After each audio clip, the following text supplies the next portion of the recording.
شيروان دو برداني اندام برلمان العراقي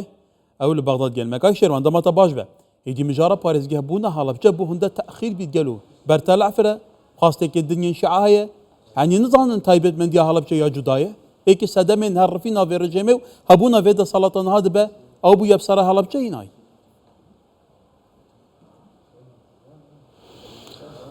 بەڵێ زۆر سوپاس نابە خۆی دیارە یعنی یەک لە بیانەکانی لایانی سیاسی بەغدا بۆ بابەتی پارێزگا بوونی حەلەبچە یان حتا مەسەلەی بودجە و موچەوە بەردەوامی دەگەل لایانی سیاسی بە تایبەت برەیانی شیعە کە بیانۆ لەبەر ئەو مافەکانی کە هەرێمی کوردستانە لە دەستور و لە یاسا هاتیە حکومەتی هەرێم یان بابەتی حەلەبچە زیاتر لە 320 مەرج چەندین ساڵە بینی حکومەتی هەرێم و وەزارەتی پلاندانانی حکومەتی فدرالی و بینی چەندین وەزارە دیکە حتا توانیمان ئەو سنووری حەلەبچە و ئەو مەرجانەی کە هاتیە لە وەزارەتی پلاندانان ئیشوکار بە دەهان جار لیژنەی لە بەغدا دەگەل حکومەتی هەرێم دەگەل پارێزگای سلێمانی دەگەل قەزای حەلەبچە چەندین کۆبوونەوە کرایە ئەمە ئیشارەتمان پێدا وەکو لیژنەی تایبەت هەرێم و پارێزگەکان دەگەل برایانی مووسڵ یان یانی دیکە بۆ بابەتی تەلەعفەر یان هەر قەزای دیکە لە عێراق بیت ئەمە وەکو کورد ئیشارەتمان پێدایە کە ئەمە کێشەمان نییە کێشەی ئنگۆ دەگەل حکومەتە و دەگەل وەزارەتی پلاندانانەوە دەبیت ئەو مەرجانەی کە لە وەزارەتی پلاندانان هەیە بریاری ئەنجومەنی وەزیرانی عێراق دەبیت هەبیت جێبەجێ بکەن دوای ئەوە ببتە دەنگدان وەکو لیژنەش پێشنیازمان کردیە کە لە ئایندە پێوەستی بە دەنگدان نەبیت بۆ ناحیە لە بۆ قەزا لە بۆ پارێزگا لەبەر ئەو بابەتانە زۆرتر گرێدایە بە حکومەت بابەتی تەحویلکردنی ئەو ناوچانە ئەوڕۆکە عێراق زیاتر لە 45 ملیۆنە بە تەئکید پێویستی هەیە بە تەوسیعکردنی زۆر ناوچە لە عێراق نە هەر تەلەعفەرێنەوە بەس ئەو کێشەی کە لەومان دروست دەکەن کێشەیشی سیاسیە تشتێک زۆر سەیرە ئەو تەناقوزەی کە هەیە لای بەغدا و لای حکومەت و یان لای هەندێک لایانی سیاسی هەڵبژاردننی پەرلەمانی کوردستان دادگای فدرال بریاریدا هەڵبژارن بتە 4 بازنە ینی 4 پارێزگە لە هەرێمی کوردستان ئەمە لێرە احتیراف بە حەلەبچە ناکەن لێرە بریاردن کە حەلەبچەش وەکو پارێزگا وەکو بازنەی سەر بۆ خۆی وەکو سلێمانی و هەولێر و دۆ کە دێنە یادەی حەلەبچە 16 سێ هەموو ساڵە و 18 ساڵە هەموو ساڵ دەنگ دەدەین کە حەلەبچە بتە پارێزگا کە دێنە یاسا دوای کە حکومەتی هەرێمی کوردستان و پەرلەمانی کوردستان و دەگەل حکومەتی بەغدا لەگەڵ وەزارەتی پلاندانان ئەو مەرجانە و ئەو یاسانەیان هەموو جێبەجێ کردیە کەورەکە تەواوی کە دەنگ لەسەر بدەن کردنە هەڵا لەسەر حەلەبچە و لەسەر فراکسیۆنە کوردستانی و کە دەنگیان پێنەدا ئەمە وەکو لیژنە ئەوە نووسراوی سێیەمە فەرمی بکەین ئاخر نووسراو ڕۆژی سی کانونی دووەمی ئەم ساڵە کە دوای قسەمان لەگەڵ سەرۆک پەرلەمان و لەگەڵ جێگیر یەکەم و جێگر دووەمان کردیە ئەمە وەکو سەرۆک لیژنە بەڕێز خالد دەڕاجی و یان ئەو برادرانی کە لە لیژنەی هەرێم و پارێزگەکانن کە سەردان حەلەبچەمان کردووە ئەو کارەساتەی لە حەلەبچە بی ئەو شەهید و قوربان لە حەلەبچە هەیە ئەو ڕێزە لە حەلەبچە بێتە گرتن ئەمە وەکو لیژنە بە سەرۆک و بە جێگر و بە ئەندام هەموو پاڵپشتێک بە قەوەتین و نووسراوی فەرمیمان دووبارە کردەوە لە بۆ سەرۆک و هەردوو جێگر ئەنجومەنی نوێرانی عێراق کە بە زووترین کات ئەو دانیشتانی کە هەیە بکرێتە ناو خشتەی پەرلەمان و شێروان بێگومان ئەوەی تۆتی جێگەی سەرنجە ئێمەش بە شێوەزاری کرمانجی خاڕ قسەکەین لەبەرەوە باسی هەڵەبچەکەین بۆی زیاتر لێمان تێبگەن هاوڵاتیانی خۆشەویستی هەڵەبچە تووتیت کۆمیسیۆنی هەڵبژارنەکانی عێراق اعترافی کردووە کە هەڵەبچە پارێزگایە واتە هەرێمی کوردستان ببێتە 4 بازنە بەڵام لە پەرلەمانی عێراق دەنگ بەو یاسایە نادەن وەکو تووتیت ئەمە پرسێکی سیاسیە بۆ پرسێکی سیاسە چ بەرژەوەندی لایەنەکان تێدا هەیە کە هەڵەبچەش ببێتە پارێزگا دەسەڵاتەکان شۆڕ بکرێتەوە ئەوەی کە یعنی دەبینین لە ینی سیاسی یان هەندێک ئەندام پەرلەمان یعنی شەقامی ناوەڕاست و باشووری عێراق کەەوە چەندین ساڵە دەبینی خزمەت لێ ناتەکردن دوێتەمە ناتوانێت تەحمل ناکەین ئەمە دووبارە ئێستا حەلەبچەش بتە پارێزگا و موچە بۆ هەرێمی کوردستان يعني حقیقت ئەو بیانویان کە هەیە يعني سەیرە کە ئەوان نەتوان خزمەت لە بۆ ناوچەکانی خۆیان بکەن لە بۆ قەزا و ناحیە بکەنەوە چەندین ساڵە ئەندام پەرلەمانن یان وەزیر یان سەرۆک وەزیران لەو برادرانە بابەتەکە ئەو بابەتەیە نە بابەتی تەلەحفەری بکەنە بیان و یان غێر ناوچە بکەن. کاک شێروان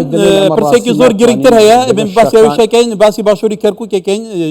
ڕێگری لە جووتکارە کوردەکان دەکەن سوپای عێراق جووت و کار بکە بە ئێمە ببینی دواتر لەسەر ئەمەش قسەکەین هەڵبەتە هێمن دەم باش دەدیت دەمەژمێرێن پێش دەمە بەحسی بێ پرسێکی ئێستا ڕەوشەکە چوونە. بەڵێ دەم باش هەکار جوتیاران وەکو ڕایان گەیاندبوو ئەگەر کێشەکە بە زووترین کات چارەسەر نەکرێ بڕیاری ئیشکردنیان بڕیاری ئیشکردن دەدەن و ئێستا جوتیار شێوەیەکی گشتی لێراندا ئیش بکەن بەڵام سوپای عێراق بە هەمەڕی سەربازی بە دوایان کەوتووە هەوڵ دەدا ئیشەکە ڕاگرن بەڵام ئەوان سوورن لەسەرەوەی ئیش بکەن وەک دەبینن ینی سەرباز و سوپای عێراق لە پێش تراکتۆرەکان وەستاون و ناهێڵن کاری کوشت و کاڵی بکەن. بڕیارتان دایش بکەن ئەوە ما قوبوور نییە ئەو عسکەرتاریەتە ما قوبوور نییە لەسەر چ ئەمە ئەو خەدرا هەتا کەنجی لێکە خۆمان دەکەین یاڵە باشۆ یاڵە ناوی خوای لێ بنێ وەرە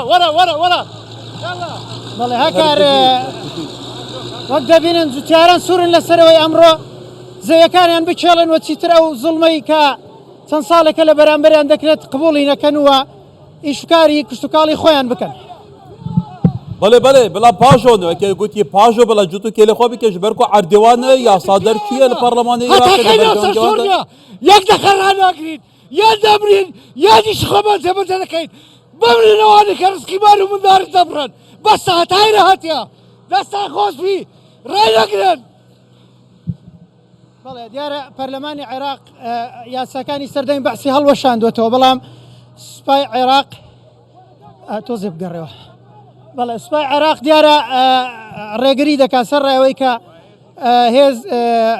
پەرلەمانی عێراق بڕیاریدا و بڕیارانە هەڵوەشێتەوە بەڵام کاری پێ ناکرێت لێرە بۆیە جوتیاران ئەڵێن ئەمڕۆ دوا بڕیارە و جۆ بە هیچ فشارێک نادەن بۆیە سوپای عێراق وەک دەبینن ینی لە پێش تراکتۆرەکان وەستاون ناهێڵن زەویەکان بچێڵن. ئێستا عەرەبی کرد بە هەموو جێشی دنیای داات حیمایی دەکرد چونکی ئەمەی نەدیتی تدا کوبە سیلاعەوە لە پێشی ڕاوەستا بەڵێ ئەوە ئێستا خەریکی دەستگیرکردنی ئەو جوتیارن. بەڵێ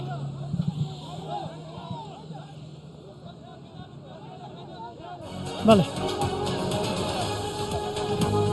چۆن بۆ ئەمڕۆ بڕیارتان دایش بڕیار بادایشی خۆمان دەکەین چا دەکەن دێ با بکەن بەسا تاکەینی عیب نییە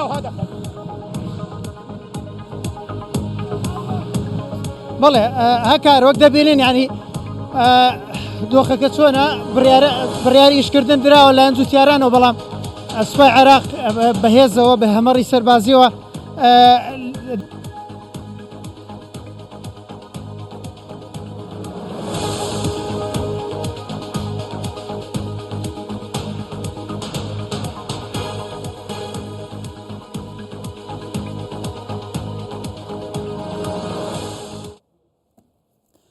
بەێ تەماشەوان ێژا بە دیمەنێن gelekên balkêjbûn moralê dide mirovan îrada ahosaya îrada Kurdan erdêwan ya hatke zafitkirin ya hatke te'rîbkirin ya hatke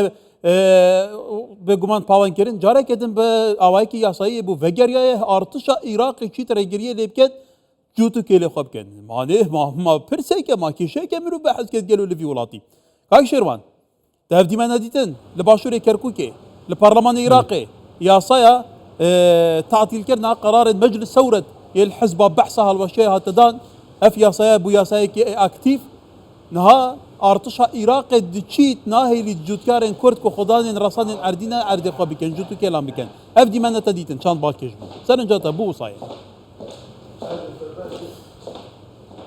طبعا أبد زانين يعني أو سربازي كهنا يعني أو ميليشيات يعني ولا كركوك كنت لا موصل بالتأكيد أوان التزام وشو احترامي دستوري ياسا ناقرن ئەوانە عەربی شۆفینی کە هاوردە هاتینە ئەو کێشەمانش لە مووسڵ هەیە بە تاکید لە کەرکووکش هەر بەردەوام دەبیت ئەو ڕۆکە با بڵین واقع حالە لە کەرکووک یان چەکانی کوردستانی دەرەوەی هەرێمی کوردستان کە مەلیشیات و هەندێک سەربازی عێراقی و لێرەکانە سەربەوانن ئەوان کۆنتترۆلی زەویان کردی ئەوانش نایلن کوردەکان نە بریاری ئەنجومەن بیت و بریاری دادگا بیت و واقعکە ئەوەیە واقعکە واقعی زەوی بەدەست کێ بیت هێزەکانی قیمەتە پەرلەمانی عێراقی قیمەتە سەرۆکاتیە کۆمار قیمەتە دادگەهێ قیمەتە حکوومەتە ویوڵاتی یا وەزارەتە بەرگریە عێراقی قیمەتە منزومە دیفاع عێراقی کیرەیە گەلو ئارتشە عێراقی بزەینە ئارتشێ بەداخەوە تەشەریفێتکەن بەداخەوە لە عێراق اتفاقی سیاسیە زۆرنی ئەو بەکاردێت ئەمە دەیتمان چەندین یاسای لە ئەنجومەنی پەرلەمان یان دادگا فدرالی ئەوە لە 2005ەوە مادەی 140 لە دستور کە و ناوچەکانی کوردستانیە یەک لەوانە کەرکووکە حتاوڕەکە جێبەجێ ناتێکردن زۆرتر ئەوانەی پێوەستیان پێ هەبیت لە بەرگەکانی دستورە یان لە یاسە هاتیەوەی بەرژەوەندی خوانە جێبەجێ دەکەن و ئەوەش دائیمەن هەرێمی کوردستان ناوچەکانی کوردستانی بەداخەوە دەبینین ئەوڕۆکە کە ئەو کارە ساتێک کە دەکرێت لایانی هەندێک میلیشیات و هەندێک سەربازیەکانی کە لەوێنە سەر بەو میلیشیاتانە لەسەر زەوی کورد و یان لەسەر هەموو تعدایەکە دەکرێت شایستە دارایی بودجێ هەرێم موچێ هەرێم مەلکا شێروان لەناو ئەو فەرقەیەی سوپای عێراق لە کەرکووک لە باشووری کەرکووک تەنها ئەفسەرێکی کورد لەگەڵ هەبووە ئەو ئەفسەرەش نەرمی نواندووە بەرامبەر جووتکارە کوردەکان ئەو ئەفسەرە دەرکراوە لامان کادا ئەم زابطانە بە ئیعازی شێخە عەرەبە هاوردەکانی ناوچەکە تەسەڕف دەکەن کەواتە لە کەرکووک پارێزگا هەیە ئەنجومەنی پارێزگا هەیە و ئەم بریارە شەرعیەتێکی یاسایی لە پەرلەمانەوە وەرگرتووە کەواتە ئەگەر ڕەوشەکە بەمە بێ جووتکارەکانیش دەڵێن ئێمە جووت و کێل دەکەین ئامادەین بمرین لە بەرەوە خاکی ئێمەیە دواتر ڕەوشەکە ئەگەر ئاڵۆز بوو چی لێ دەدا والله دەبیت پارێزگای کەرکووک و لایانی سیاسی ئەوڕۆکە کوردستانی بێنە سەرخەت و هەلوێستیشیان هەبیت هەلوێستی پێکە و کوردستانی هەبیت و جۆتیاران بەردەوام بن زەوی خۆیان جۆت بکەن و تازە ئەوڕۆکە گەشتە ئەو قۆناغی تازە نابیت ئەمە خۆمان بچەمێنین بۆ هەندە سەربازیکی هەندێک میلیشیات لە کەرکووکی هەر ناوچانی دیکە ئەوە دوای 20 ساڵە دوای ڕزگارکردنی عێراق یعنی حتا چەند ساڵ دیکە و ئەو زەویانەی کە هەنە 40 ساڵ و 50 ساڵ لە دەستی عەرەب بمێتەوە بە من وایە دەبیت یەک هەلوێستە بیت و پێکەوە ئەو ڕۆکە دەگەل برایانی خۆمان جۆتێرانی کەرکووک و ناوچانی دیکە کە پێکەوە لە بەرامبەر ئەو شۆفینیانە ئەو سەربازەکان میلیشەکانی کە هەنە بوەستێن و زەویەکان بگرێتەوە بۆ خاوێنی خۆی ئەسڵی کە پێشی تعریبکردنی کە لە 68ەوە حتا 2003 دەبێت کۆتایی بۆ بابەتی ڕاستی ناویت بەردەوام بیت ئەو زڵمە و تعدای دەکرێت لە کورد چ لە هەرێمی کوردستان حتا بابەتی موچە بابەتی زەوی هەموو ناوچەکانی کوردستانی هەیە دەبیت لایانی سیاسی کوردستان یەک هەلوێستەویت لە بەرامبەر ئەو تعدای زڵمەی کە دەکرێت لەسەر کورد بەڵێ شێروان دووبەردانی ئەندامی پەرلەمانی عێراقی لە بەغدا گەلێک سوپاس